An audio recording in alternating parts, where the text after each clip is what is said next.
A paz do Senhor Jesus Cristo seja com todos os meus queridos irmãos e irmãs. É um prazer poder compartilhar um pouco da palavra de Deus com vocês. E o breve estudo que eu quero compartilhar hoje tem por título O Pecado e os Atos Pecaminosos. Esse breve estudo está inserido na teologia sistemática, mais especificamente na doutrina do pecado, ou a martiologia, como tecnicamente se chama, né? Vem do grego amartia, pecado, e logos, estudo.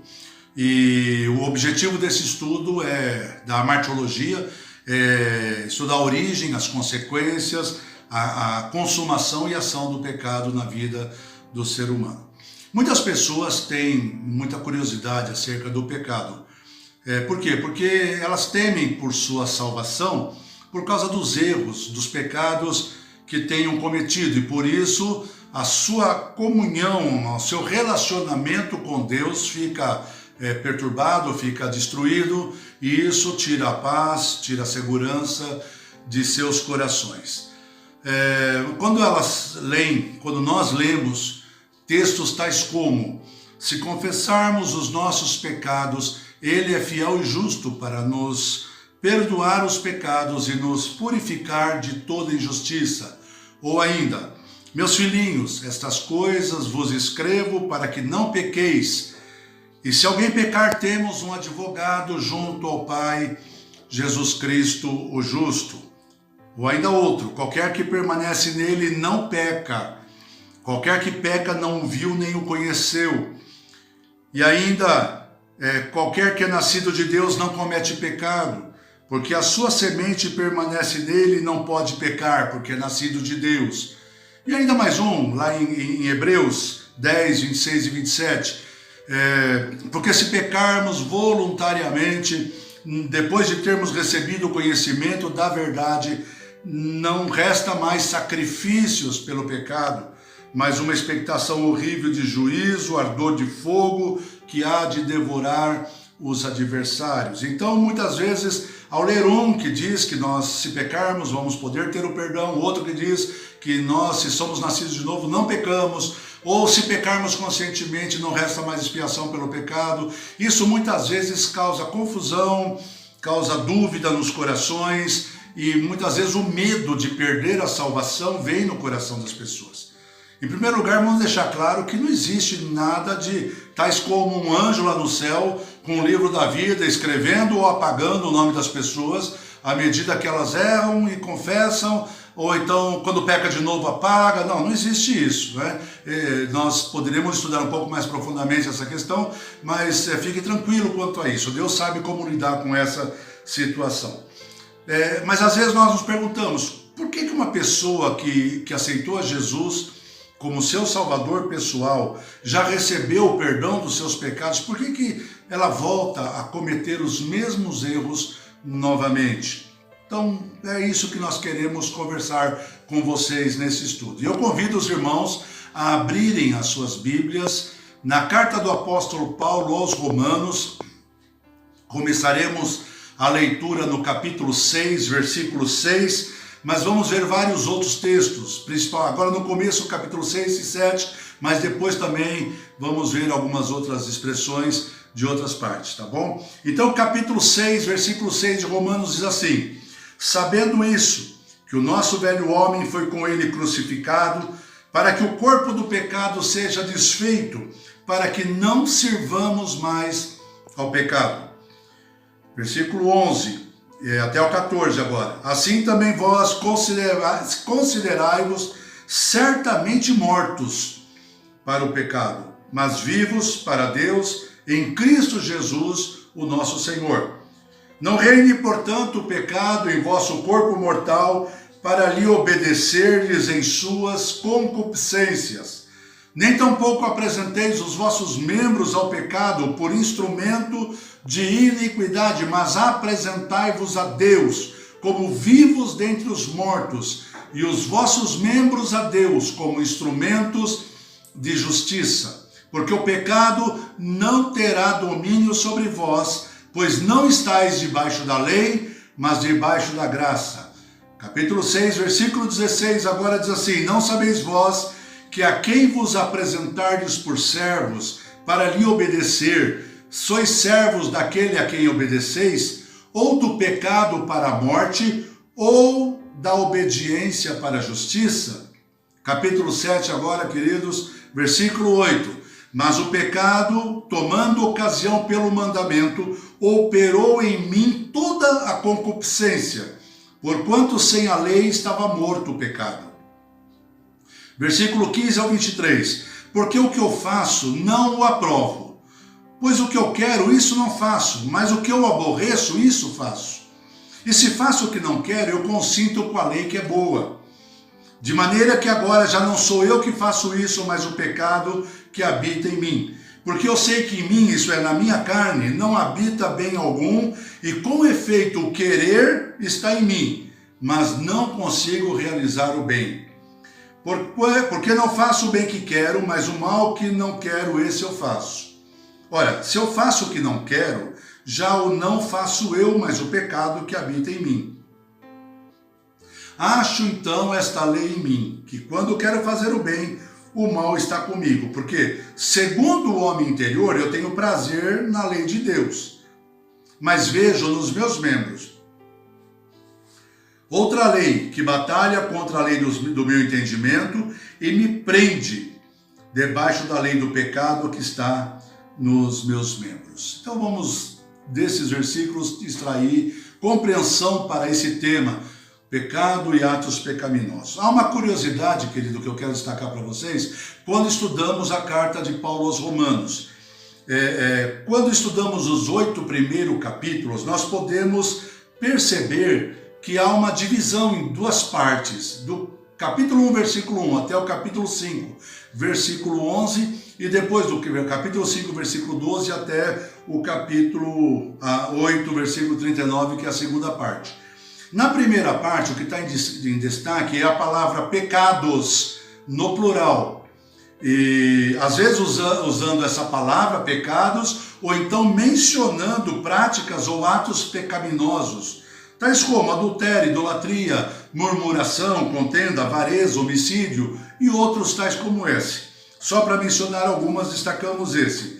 E na segunda parte, entretanto, a palavra pecados ocorre apenas uma vez, lá no capítulo 7, versículo 5.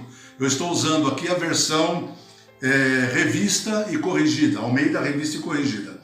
Mas a palavra pecado no singular, a partir do versículo 5, versículo 12, capítulo 5, versículo 12, no singular é repetida muitas vezes. E por que isso acontece?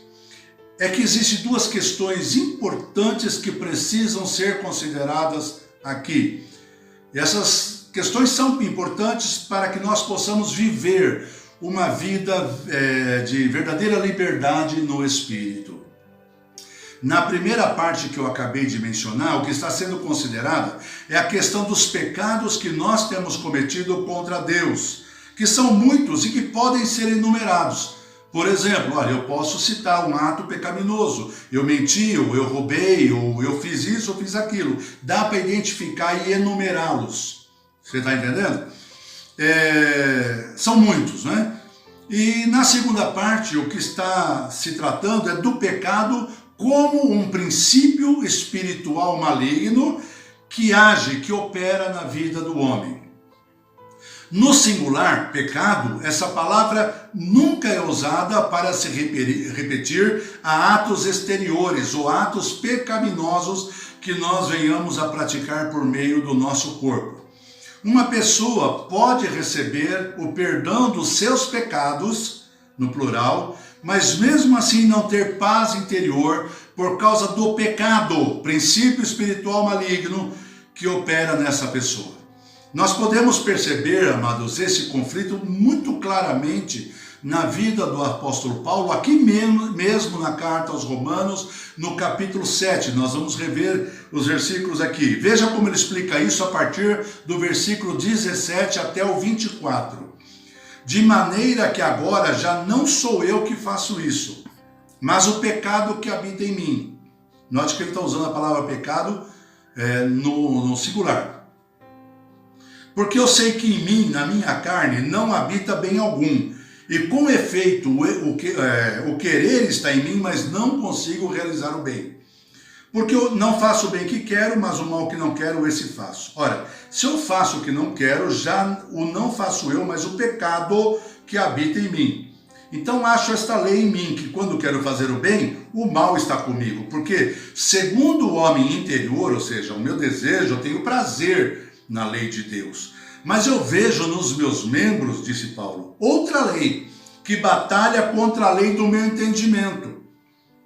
E me prende debaixo da lei do pecado, que está nos meus membros. E parece que num ato de desespero espiritual, ele grita, miserável homem que sou, quem me livrará do corpo desta morte? O que Paulo estava descobrindo aqui, ele descobriu que só o perdão dos pecados não foi suficiente para impedi-lo de continuar pecando. E essa experiência, na verdade, é vivida por cada um de nós. Cada cristão no mundo passa ou já passou por isso, e muitos acabam desanimando, desistindo da jornada cristã, da caminhada espiritual, porque se sentem derrotados, impotentes, fracos. Porque mesmo não querendo pecar, eles não conseguem resistir e acabam pecando de novo. Quantas vezes nós já vimos isso acontecer, não é verdade? Pessoas que já aceitaram a Jesus e foram perdoadas, mas volta e meia acabam voltando e cometendo o mesmo erro novamente. Quando alguém recebe a salvação e a luz do Evangelho brilha no seu coração, ele compreende, por meio da ação do Espírito Santo, que ele cometeu muitos pecados contra Deus. O Espírito Santo o convence do pecado, mas o convence do pecado como princípio espiritual, mas o convence também dos atos errados que ele cometeu. Então ele clama pelo perdão de Deus, ele vai buscar, a pessoa que tem um entendimento que pecou contra Deus, vai buscar o perdão dos seus pecados. Mas após receber o perdão dos seus pecados, ele faz uma nova descoberta. Ou seja, ele faz a descoberta do pecado como princípio espiritual maligno. E compreende que não só cometeu muitos pecados contra Deus, mas ele percebe também que há alguma coisa de errado dentro dele, na sua natureza. Ele descobre então que ele tem a natureza de um pecador e percebe dentro de si uma inclinação para o pecado, uma espécie de poder que opera dentro dele que o leva a praticar atos pecaminosos. E quando esse poder está solta dentro dele, ele comete muitos pecados.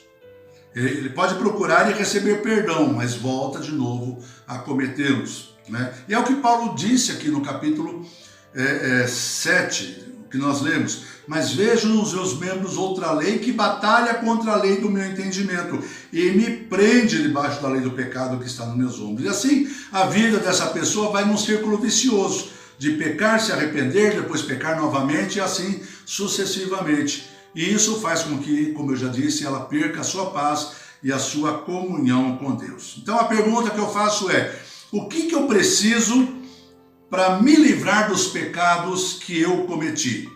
A resposta parece simples e provavelmente todos nós já saibamos. Eu preciso ser perdoado, eu preciso do perdão dos meus pecados.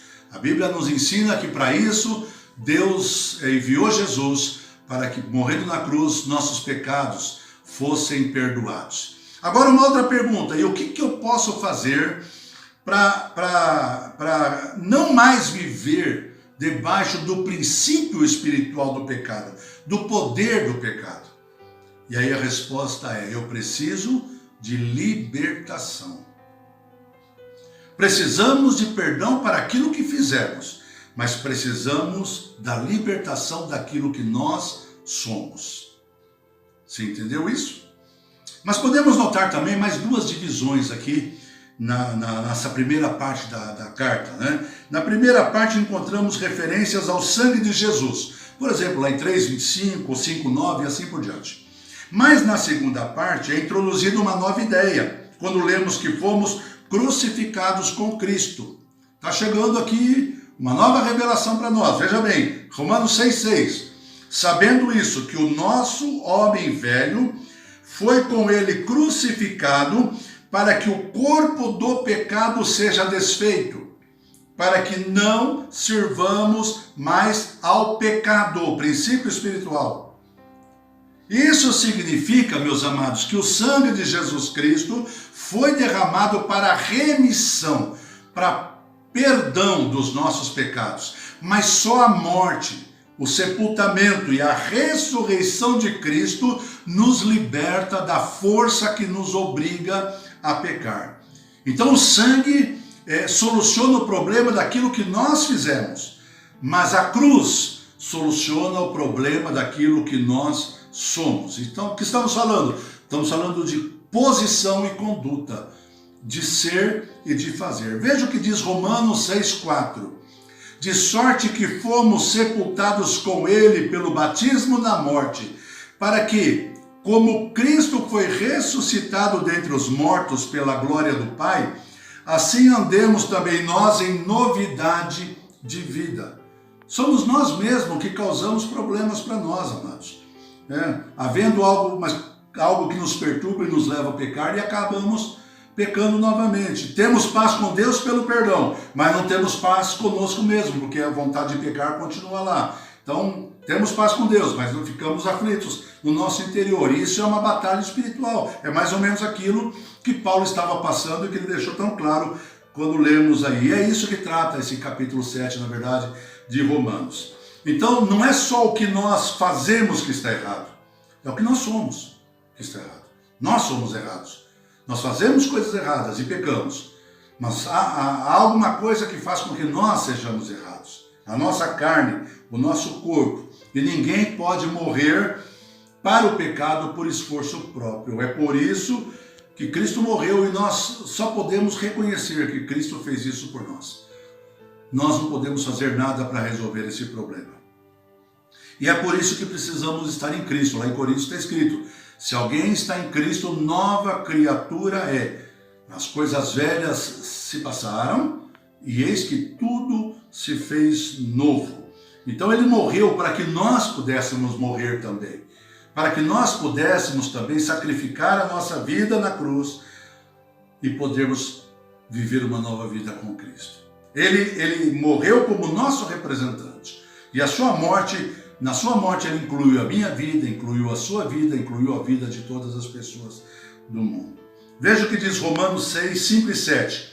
Porque se somos plantados juntamente com ele na semelhança da sua morte, também o seremos na semelhança da sua ressurreição.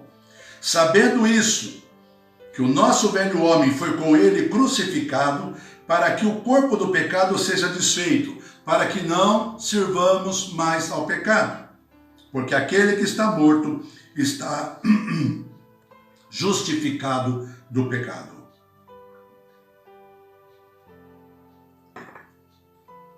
E é por isso, amados, que somente a conversão, isso é a mudança de atitude, a mudança de direção na vida, parar de fazer aquilo que fazemos, o que fazíamos, e começar a fazer coisas novas, não é suficiente.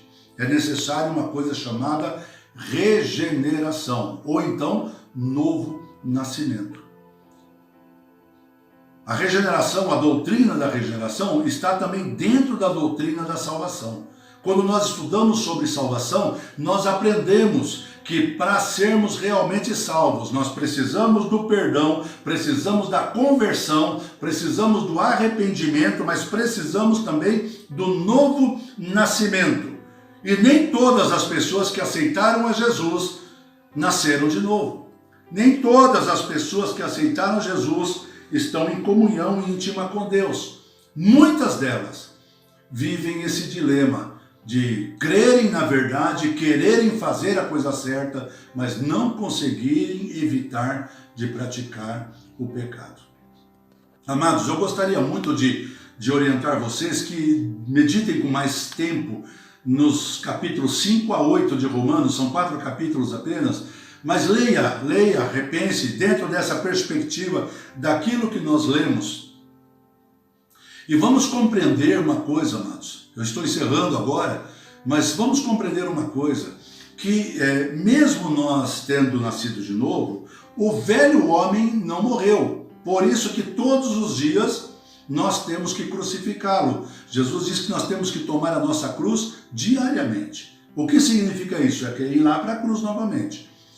Então, por quê? Porque o velho homem, ele continua, o meu temperamento, as minhas ideias, as minhas coisas que estão dentro de mim, às vezes podem me levar a cometer algum pecado. Então é aqui que se aplica aqueles primeiros versículos que eu disse no início. Se confessarmos os nossos pecados, Ele é fiel e justo para nos perdoar os pecados. Né? Se pecarmos, temos um advogado diante de Deus, Jesus Cristo justo. Então aqui se aplica, que são aqueles pecados que às vezes surgem em decorrência da vida que levamos, e às vezes no momento de nervoso, de tristeza ou de raiva nós cometemos algum erro. Né? E aquele outro versículo que diz que não resta mais expiação para os que pecam conscientemente. É quando a pessoa acaba abrindo mão da nova vida com Cristo e retorna. Ele diz, olha, eu quero voltar a viver o que eu vivia antes. Eu quero voltar a ser aquilo que eu era antes. Aí essa pessoa se coloca de novo sob o jugo do pecado. Lembra quando eu li aqui que nós servimos a quem nós obedecemos? Se obedecemos ao pecado, nós servimos ao pecado. Se obedecemos a Jesus, a palavra de Deus, nós servimos a Jesus, servimos a Deus. Então, vamos procurar nos identificarmos com Cristo na cruz do Calvário. Se você cometeu algum pecado, vai lá aos pés de Cristo, se arrependa, mude de atitude, peça perdão, comece a viver uma nova vida com Cristo. Se você ainda não entregou seu coração a Jesus, faça isso agora. Não existe outro caminho para chegar a Deus. Não existe outra possibilidade de irmos para o céu, a não ser por meio de Jesus Cristo como nosso Salvador. E se você já entregou seu coração a Jesus, mas eventualmente você percebe que ainda tem uma certa tendência ao pecado, arrependa-se deles, peça perdão e peça para o Espírito Santo de Deus te ajudar, te fortalecer e dar graça à tua vida. Vamos reconhecer que morremos com Jesus na cruz. E vamos ver o nosso velho homem morrer com ele e com ele o pecado também. Que Deus te abençoe, que Deus te fortaleça na tua vida espiritual, que você possa estar experimentando esta novidade de vida que o novo nascimento nos traz. E se alguém, repito eu, não nasceu de novo ainda, é só buscar a Deus e pedir para que Ele te salve, te transforme e faça de você uma nova criatura em Cristo Jesus. Que Deus te abençoe, espero que esse vídeo, esta mensagem venha confortar o teu coração e trazer entendimento para que dúvidas sejam sanadas. Não é? Eu vou disponibilizar esse vídeo para os pastores em geral, para que se alguém quiser, poderá então replicá-lo na sua rede social, através das mídias, ou em qualquer outra forma que queira aproveitar. E que Deus abençoe você em nome de Jesus. Quero terminar orando para que o Espírito Santo de Deus, que é quem nos ensina todas as coisas, possa nos ajudar a abrir o entendimento e avançarmos mais ainda naquilo que precisamos entender a esse respeito. Pai eterno, nós somos imensamente gratos a Ti pela palavra preciosa que o Senhor nos concede. Que o Teu Santo Espírito, que é ensinador, possa nos fazer entender melhor a Tua palavra. E entendendo a Tua palavra, compreendermos também qual é a Tua vontade a nosso respeito.